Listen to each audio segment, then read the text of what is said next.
Pokémon has been a special interest of mine ever since I first picked up a copy of Pokémon Pearl version when I was 10 years old. Over the years, I've gone out of my way to learn everything about the series I possibly can.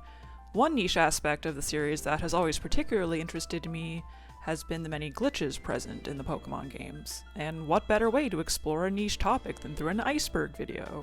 If you're sick of these by now, too bad, because I love watching them and I've been wanting to make one for a while now. I'm going to be basing this off of an Iceberg created by the Reddit user Mediatation, but I have edited it a bit. I have added, removed, and combined a few entries. As you can see, this Iceberg is quite long. It has 7 tiers in total, so it will be split up into multiple parts. Sorry if you find that annoying, but if I went through the entire Iceberg in one video, it would be longer than it already is. In this video, I'll be covering tiers 1 and 2, which will be more well-known or minor glitches. I won't be getting too deep into explaining the technical side of how these glitches work because I know next to nothing about programming and will probably get the details wrong. But if you are interested in such things, most of these entries have articles on Bulbapedia or Glitch City Labs where you can find that information. So with all that out of the way, let us dive in.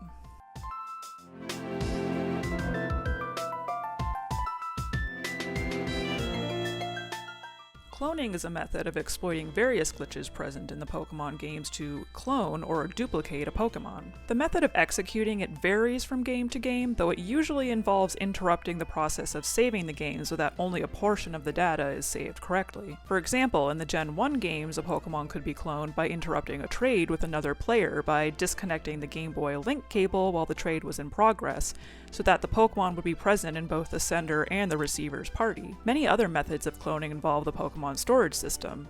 In Gen 2, the game would save every time you switch between boxes, and by interrupting this save at the right time, a Pokémon deposited would be present in both the box and the player's party.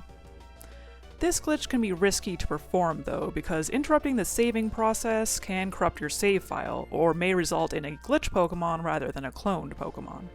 The Void is the name given by fans to the black space that surrounds indoor areas in Pokémon games. A couple different glitches found in the Gen 4 games, as well as in Brilliant Diamond and Shining Pearl, allow players to gain access to the Void. Probably the most well-known one is known as tweaking.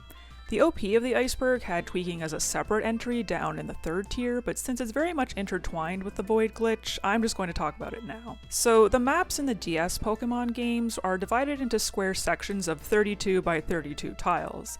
At any given time, only 4 sections are loaded and visible. There are load lines halfway through each section that, when crossed by the player, load the next section of the map so that the overworld appears seamless as you're moving through it. However, if you move back and forth across these load lines too quickly, the next section of the map won't load correctly.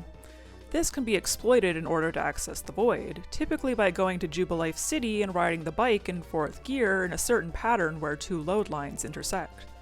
This will cause the next section of the map to not be visible, instead showing the Void, and by entering a building and standing 1 tile above the entrance, reloading the graphics, and exiting the building, the player will now be in the Void and able to explore freely. This used to be kind of tricky to pull off. I remember I tried it a long time ago and was unsuccessful, but people are still working on this glitch to this day, and I believe they've found an easier way of doing it now.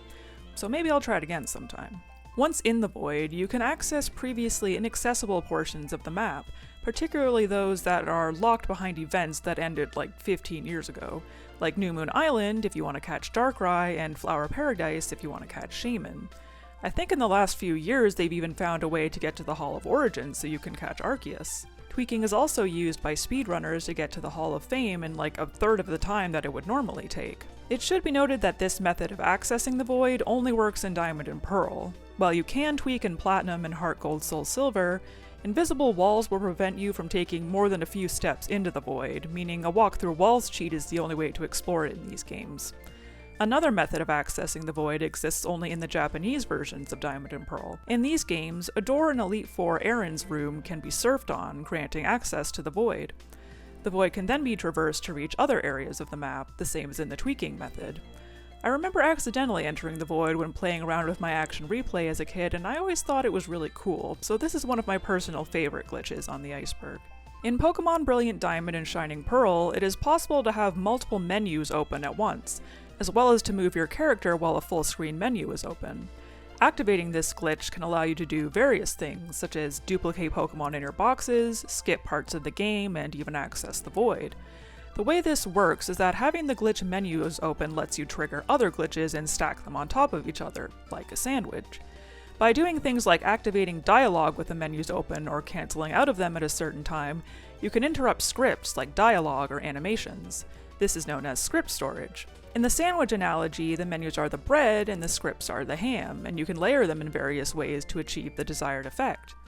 For example, at the very beginning of the game, if you interrupt the door animation while leaving your house by exiting out of the glitch menus at the right time, it will prevent any wild Pokémon encounters, trainer battles, or cutscenes from happening. This glitch has been very useful for speedrunners, with the current world record for these games sitting at under 15 minutes. If you've seen my History of Video Game Cheat Devices video, you may remember that I made brief mention of the bad egg glitch because it often occurs as a side effect of cheating. This glitch is present from Gen 3 onward and results from a corruption of Pokémon data. This causes a bad egg to appear in the player's box or party that can't be released. It usually doesn't hatch, although it may hatch into a glitch Pokémon or another bad egg in the Gen 4 games. The only way to get rid of it is to trade it away. Unlike normal eggs, bad eggs can be holding items, have Pokerus, or appear fainted. In Gen 4 and beyond, the egg will be listed as being received on January 0, 2000, with the place received listed as the Mystery Zone, a mysterious place to be discussed in a later entry. Glitch items are items that are unobtainable through normal gameplay. They are usually placeholder items intentionally left in the game by developers to prevent the game from crashing if the data is accessed by the player. Oftentimes, these items become regular items in later games. Glitch items can only be obtained through hacking or performing other glitches, and can cause glitches themselves when used. I'll talk more about specific glitch items later in the Iceberg. Glitch City is a glitch that occurs in the Gen 1 and 2 games when the map becomes corrupted with invalid tile data and basically just looks really fucked up. In the Gen 1 games, Glitch City can be accessed by entering a Safari game and then immediately attempting to leave the Safari Zone, then coming back in. If you save and restart the game and try to leave the Safari Zone again, the attendant will instead ask if you want to join a Safari game. If you say no and leave and walk 500 steps, the Safari Zone's PA will ring and warp the player back to the Safari Zone. Once you leave the Safari Zone, you will be in Glitch City. Trying to walk out of Glitch City will crash the game, so the only way to leave is by teleporting or flying. In the Gen 2 games, encountering certain forms of the glitch Pokémon can cause Glitch City to appear after the battle. It can also be accessed by walking out of bounds, but this may corrupt some game data. I think everyone and their mother knows about Missing No by now, so I'll try to keep this relatively brief. Missing No is a glitch Pokémon that appears in the Gen 1 games. It has 5 forms: a glitchy L-shaped block, which is probably the form most associated with it, a yellow and red glitch block, which is the form it takes in Pokémon Yellow, a ghost from Pokémon Tower, or the Kabutops or Aerodactyl fossils. It is a normal bird-type Pokémon, with bird obviously not being a type that is normally in the game. It has the pitch-down cry of a Nidoran, and is unable to evolve or learn any moves through level up. It can be encountered through the Old Man glitch, Mew glitch, or Time Capsule exploit in Pokémon Yellow only. All of these glitches will be discussed later in the Iceberg. Encountering Missing No causes some side effects, such as increasing the number of items in the 6th bag slot by 128, corrupting the Hall of Fame data, and various graphical glitches. It was theorized that Missing No's may have been Pokémon that were initially intended to be in the games but later deleted, and this was confirmed by the Nintendo data leak in 2020. In the Gen 1 games, there was a bug in the way move accuracy was calculated that meant that every move had a 1 in 256 chance of missing, at least, even if it was supposed to be a 100% accurate move. Basically, the Gen 1 games were held together by tape and strings, so you'll start to notice a theme in this Iceberg that most of these glitches are from Gen 1. Question mark Pokémon are another type of glitch Pokémon. OP puts 7 question marks in the Iceberg, but I don't think there's a glitch Pokémon with 7 question marks. There is one with 5 question marks and one with 10 question marks, so I'm going to talk about them both. Question mark, aka 5 question marks, appears in the Gen 2 games. This was how the game named non-existent Pokémon for certain index numbers. There are 8 different variants of it that all have sprites composed of scrambled graphics with different color palettes. 5 question marks can be obtained through the Celebi egg glitch, which will be covered later, or may result from an attempt at cloning gone wrong. question mark, question mark, question mark, question mark, question mark, question mark, question mark, question mark, question mark. I hope I said the right number of question marks there. AKA 10 question marks or decamarks is sort of the Gen 3 equivalent of 5 question marks. It was intentionally put into the game by developers to prevent game crashes. Its sprite is a black and white circle with a question mark in it, the same symbol that shows in the Pokédex for Pokemon you haven't seen yet. There are over 65,000 variants of it because there are that many undefined Pokemon slots in the game, for some reason, I don't know. They can be encountered as a side effect of various action replay or GameShark cheats. For example, if you use the Walk Through Walls cheat to encounter a wild Pokemon before receiving a starter, your character will send out a Decamarx before whiting out. Certain variants of this Pokemon can cause weird glitchy things to happen. If you use a cheat to obtain eggs from the daycare faster, a Decamarx may hatch from the egg being level 0 and requiring 1,000,000 XP points, yes, you heard me correctly, to reach level 1. Glitch moves are moves that are not intended to be found in normal gameplay and can only be used through cheating, bugs, or exploits. Some of them have no effect whatsoever, while others may cause glitchy effects or crash the game when used. Some specific glitch moves will appear later in the Iceberg. Similar to glitch moves, these are trainers that can't be battled through normal gameplay. For example, a battle with Professor Oak was programmed into the Gen 1 games but cut from the final product. However, exploiting certain glitches allows you to battle him. Other glitch trainers have glitch sprites in Pokémon, and battling them crashes the game. Upon beating the Pokémon League in each game, the player's Pokémon in their party are entered into the Hall of Fame. As mentioned in the Missing No entry, encountering Missing No and other glitch Pokemon like it can cause the Hall of Fame data to become corrupted.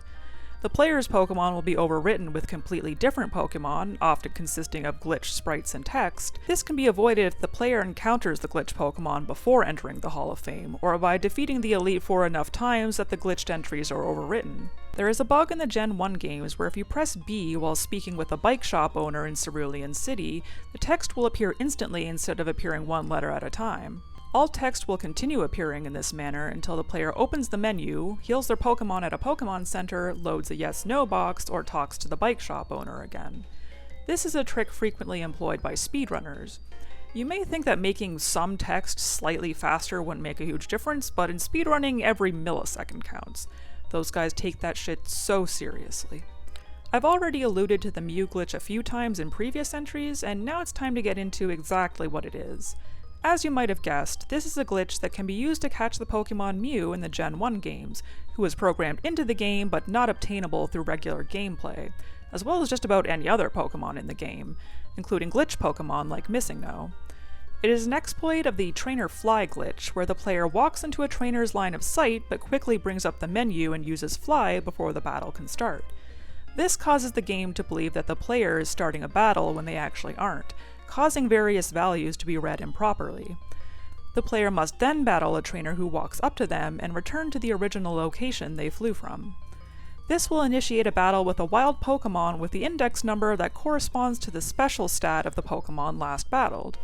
If you wish to encounter Mew, you must battle a Pokemon with a special stat of 21, because that's Mew's index number.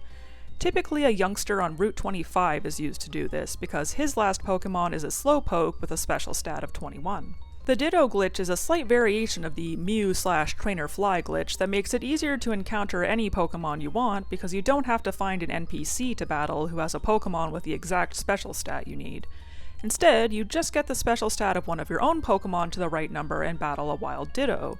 Once the Ditto transforms into your Pokemon, it will take on your Pokemon's stats. Defeat it, or run away, and perform the rest of the glitch as normal. This is also one of the glitches that can be used to battle glitch trainers, because certain index numbers correspond to trainers instead of Pokemon. The Snorlax skip glitch is another exploit of the Trainer Fly glitch. Some areas of the game include removable objects or sprites that can be permanently deleted from the map, such as item balls, certain NPCs, and static Pokemon encounters. When a player enters an area, the game loads up the list of removable objects in that area into memory. If the player battles a one-time stationary encounter Pokemon, such as a legendary Pokemon, the game will delete that Pokemon's sprite from memory so it disappears from the map when the battle is finished. The game reads Pokemon encountered through the Trainer Fly glitch as one-time stationary encounters, so it attempts to delete a sprite from memory. However, if the player is in an area with no removable objects, it will instead delete a sprite from the last area loaded into memory. If the last area is Route 12, the sleeping Snorlax blocking the way can be removed early without the need for the Pokeflute, allowing portions of the game to be skipped. Other obstacles can be removed in the same way. The Palm Egg glitch appears in Pokemon Emerald, Diamond, Pearl, and Platinum. It occurs when using a Palm Egg Berry on a Pokemon with low HP. Palm Egg Berries lower a Pokemon's HP EVs, so continually using a Palm Egg Berry on the low HP Pokemon will eventually cause its HP to reach 0 or a negative number without the Pokemon fainting. This can cause various wacky things to happen, such as allowing the player to enter a battle with no usable Pokemon, battle with an egg, or lock them into an infinite battle, or it can cause weird things to happen with the Pokemon's sprites when certain moves are used. The Old Man glitch is found in the North American versions of Pokemon Red and Blue. This is yet another method of encountering glitch Pokemon, or any other Pokemon you might want, and probably the most well-known method of encountering Missing No. To perform the glitch, you need to talk to the Old Man north of Viridian City and let him demonstrate how to catch a wild Pokemon. Afterwards, if you fly to Cinnabar Island and surf up and down the east coast, you will encounter wild Pokemon based in the characters in the name you chose for your character. The 3rd, 5th, 7th, and 11th slots of the player's name corresponds to the species of Pokemon that will appear. And yes, I know that there is a 7-character limit when choosing your name, but there's invisible filler data after your name that indicates whether you chose a custom name or one of the default names. Certain characters in these slots will cause different forms of Missing No to appear. There are glitches and bugs in various Pokemon games that allow the player to surf on land. This is usually a result of tiles accidentally being programmed as water. One example would be the Elite Four door that can be surfed through to enter the Void in the Japanese versions of Diamond and Pearl, as mentioned in the Void entry. Another infamous example would be the gym statues in the Gen 1 games that could be fished and surfed on. More recently, there is a glitch in BDSP when the player tries to use surf right before being challenged to a battle, and is able to surf on land once the battle concludes. This one is pretty self-explanatory. In Gen 1, trees that had been cut down would regenerate if the game was saved and restarted, even if the player was still in the area. Therefore, if the player stood on the place where the tree had been and reset their game, they would be standing on top of the newly regrown tree. Some shore tiles in the North American versions of Red and Blue are improperly programmed such that they allow the player to encounter Pokemon that you shouldn't be able to find in that location. The Pokemon instead originate from the last location with grass tiles visited in memory. This is also what allows the Old Man glitch to work because some of the tiles included in this glitch are on the east shore of Cinnabar Island. Other tiles included are east of the rightmost Seafoam Islands cave and the left-facing shore tiles in Sea Route 19 Glitch City. In the Gen 4 games, there is a glitch that causes the Pokemon's sprite to move up 1 pixel every time it performs the animation for the move Facade. If you use Facade enough times, you can eventually move the sprite all the way up and off the screen. Whee! A similar thing happens when using the move Strength, except the Pokemon sprite moves to the right. Apparently Pokemon Scarlet and Violet are also held together by tape and string because these games were a whole mess when they came out. I'm sure you remember seeing all kinds of posts on social media of players encountering just the most insane graphical glitches, such as Miraidon/Coraidon disappearing when you ride them, Pokemon or characters clipping through objects or the ground, and whatever this is. I even encountered one of these glitches myself literally the minute I started up the game. The blue texture for the sky failed to load in, and I was left with an ominous gray void with a few clouds floating across it. $90 well spent. Don't get me wrong, this definitely shouldn't be happening in a AAA game from the most profitable media franchise of all time, made by developers who have been making these games for nearly 30 years, but it was kind of funny, you have to admit. This is another glitch that became a bit of a meme on social media when BDSP first came out. So, because the Pokemon Company, Nintendo, Game Freak, Ilka, or whoever the fuck was so dead set on making these games one-to-one remakes of the originals, all the gym puzzles are exactly the same as they were in Diamond and Pearl. This means, obviously, that they were designed with the DS's capabilities in mind and not the Switch's capabilities.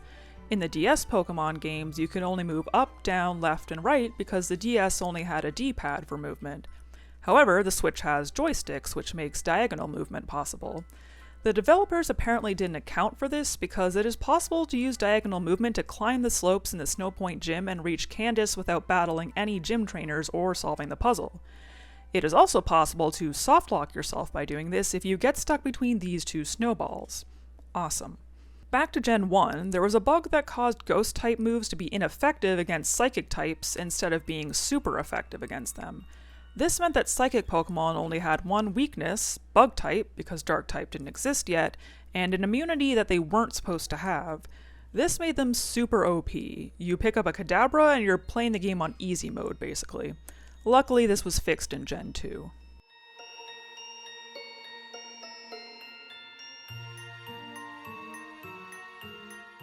Glitch City Laboratories was a fan-made website created for the purpose of cataloging glitches in the Pokémon games, named after the Glitch City glitch. It ran from 2005 to 2020. However, an archive of it can still be accessed, and I believe they have a Discord server as well. Prama Initiative is a French-language counterpart to Glitch City Labs. I'm not sure how popular it is in the wider Pokémon fandom. I personally hadn't heard of it before researching this video, but I believe OP of the Iceberg is francophone, so I'm assuming that's why it's on here. I did use it a bit for researching this video, and it seems like a pretty good resource for learning about glitches. Unlike Glitch City Labs, it is still up and running. Cool Trainer is the name of a glitch type present in Gen 1. It is the type of the glitch move --, and is sometimes used to refer to the move itself. This move is supposed to represent the number of blank spaces in a Pokemon's moveset, and obviously not meant to be used as a move in normal gameplay. It can be learned by both glitch Pokemon through leveling up, and regular Pokemon using the Transform glitch, which will be discussed later. When used, it can have a random and destructive array of effects that range from showing glitch text to freezing the game. Various glitches can be performed with the coin case in Pokemon Gold and Silver. All of them are triggered by listening to a Pokemon's cry and then immediately using the coin case. One of these glitches causes the game to have a different color scheme upon restarting, another crashes the game, and yet another displays glitch text. The coin case can also be used in an exploit known as arbitrary code execution, which, you guessed it, will be discussed later. 5 Dashes, also known as Invisible Shiny Bulbasaur or DP Box, is a glitch Pokemon found in the Gen 4 games. It is a normal type, has the cry of a Bulbasaur, and is always shiny. When sent out by the opponent, the sprite appears off-frame, making it seem invisible. When used by the player, the sprite is a glitchy box.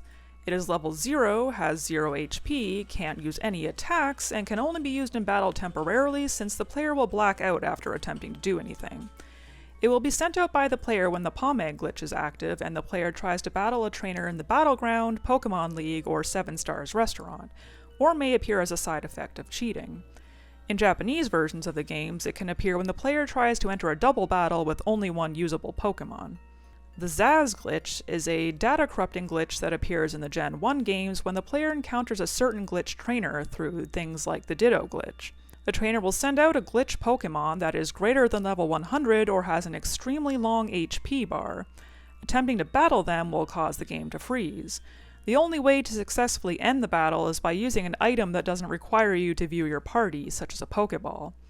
Encountering this trainer will cause most of the Pokemon in your party to turn into a level 153 Bulbasaur whose first, second, and fourth moves are Explosion.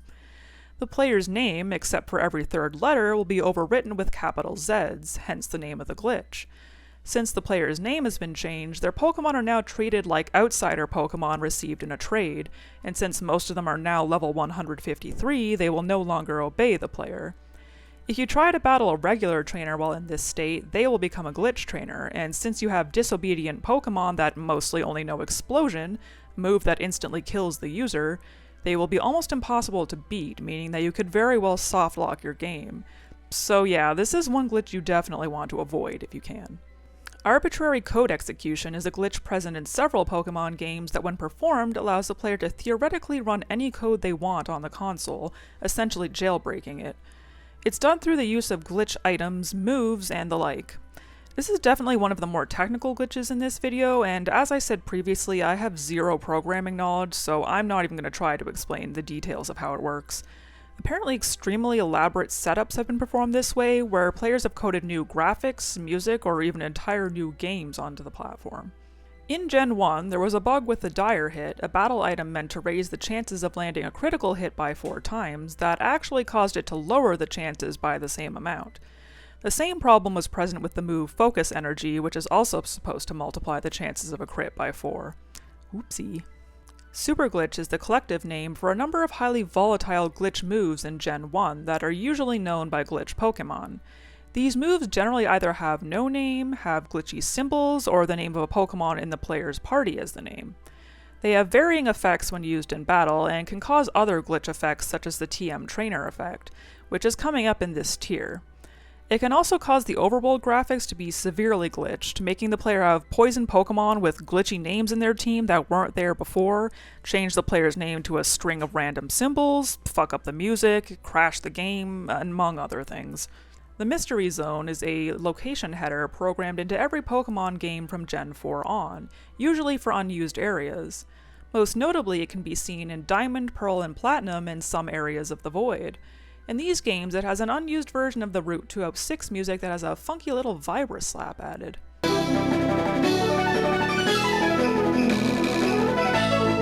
The TM Trainer effect is the name for a series of glitchy effects caused by the move Dash Dash and most of the Super Glitch moves.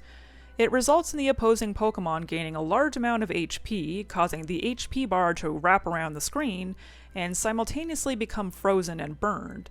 The music will fade out, the opponent's name will show as TM Trainer with glitched text, and it will take a huge amount of damage from its burn. Since it now has a shit ton of HP, it may take several minutes for the HP bar to scroll down. After the battle, the game may freeze or have glitched graphics. If the opponent is a wild Pokemon, trying to capture it while the glitch is active will result in catching a glitched Pokemon with extremely high HP. This is often exploited to catch strong Pokemon and beat the game more easily. Wrong warping is an extension of the Void glitch in Diamond and Pearl that allows you to warp to an area of the map where you last used the Explorer kit upon restarting your game, even if that area is not where you last saved. You perform this glitch by entering the Void using tweaking or another method, entering a Pokemon Center and talking to the Union Room NPC from the wrong direction. Entering the Union Room, then immediately leaving and resetting the game will perform the wrong warp. Since the Explorer kit can be used in the Void, this glitch can be exploited to reach inaccessible areas much faster than just biking through the Void for hours. Additionally, anytime you enter the top floor of the Pokemon Center after performing this glitch, you will be pushed into the Void, allowing for an easy access point without the need for tweaking each time. In the Japanese versions of the games, this glitch can actually be triggered without the need to enter the Void at all, because for some reason, just speaking to the Union Room NPC normally in the Pokemon League Pokemon Center activates it. Similar to the Ditto and Old Man glitches, the LOL glitch allows you to catch any Pokemon in the Gen 1 games, including glitch Pokemon. To do so, you need to use certain glitch items during a battle that will partially end the battle so that you're able to walk around, but the game still thinks you're in a battle. If you then use a Master Ball, you will catch a Pokemon, with the species of Pokemon depending on what tile you're standing on. The Gen 2 games included a feature known as the Time Capsule that allowed Pokemon to be traded back to Gen 1. Obviously, Gen 2 Pokemon would ordinarily be unable to be sent back, but by using another glitch known as the Johto cloaking trick, they can be, except they are recognized in Gen 1 as glitch Pokemon. This method can be used to obtain glitch Pokemon unobtainable through the Ditto or Old Man tricks. Really? Right now? In the Gen 4 games, there is a glitch with the ability Cute Charm that increases the chances of finding a shiny Pokemon by 21.34% with a Pokemon with that ability in your party, as long as the player has certain combinations of Trainer ID and Secret ID, the secondary ID assigned to the player that they can't see. You can use RNG manipulation to achieve a favorable combination if you want to exploit this glitch. When excited players first got their hands on Pokemon X and Y, they were faced with a game-breaking bug if they were unfortunate enough to save in the North or South Boulevard of Lumiose City. Upon restarting the game, it would appear to be frozen, but the music would continue to play normally. There was no way to get out of the glitch, meaning the player would be forced to start a new save file. This glitch was, however, acknowledged by Nintendo, and they released a patch for it on the 3DS eShop. I really hope there's no one out there with like a copy of X or Y that they like bought in 2013 and just never played, and they have that glitch because the eShop shut down, so they're screwed. The Acid Rain glitch is another one of my favorites. This glitch can be found in Pokemon Platinum and Heart Gold Soul Silver.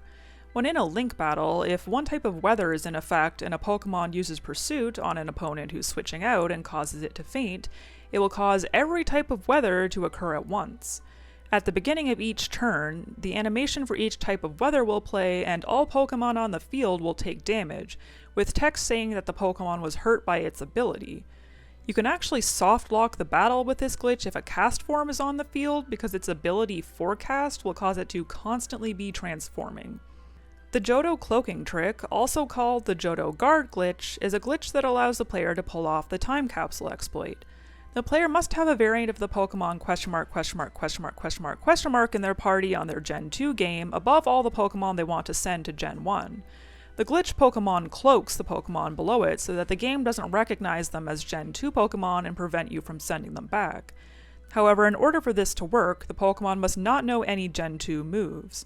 Save Abuse is a Gen 1 glitch in which you start a new save file, save the game, then turn off the console immediately after the yes/no box disappears. Upon restarting the game, your party will be full of glitch Pokemon. If you switch some of them around a certain way, your bag will become full of glitch items, and discarding certain ones will change the warp data for your house, causing you to warp to the Safari Zone upon leaving it. So that concludes Tiers 1 and 2 of the Pokemon Glitches Iceberg. A lot of these glitches I already knew about, but some of them were new to me, so I had a lot of fun researching them. It's especially interesting to me how a lot of these glitches build off each other. Like, you perform one glitch, which allows you to do another glitch, which can be exploited to do this other thing. So yeah, I'm excited to see what the other 5 tiers have in store for us. Let me know your favorite glitch from this video down in the comments, and as always, thank you so much for watching. If you enjoyed this video, liking and subscribing would be very much appreciated, and I'll catch y'all in the next one.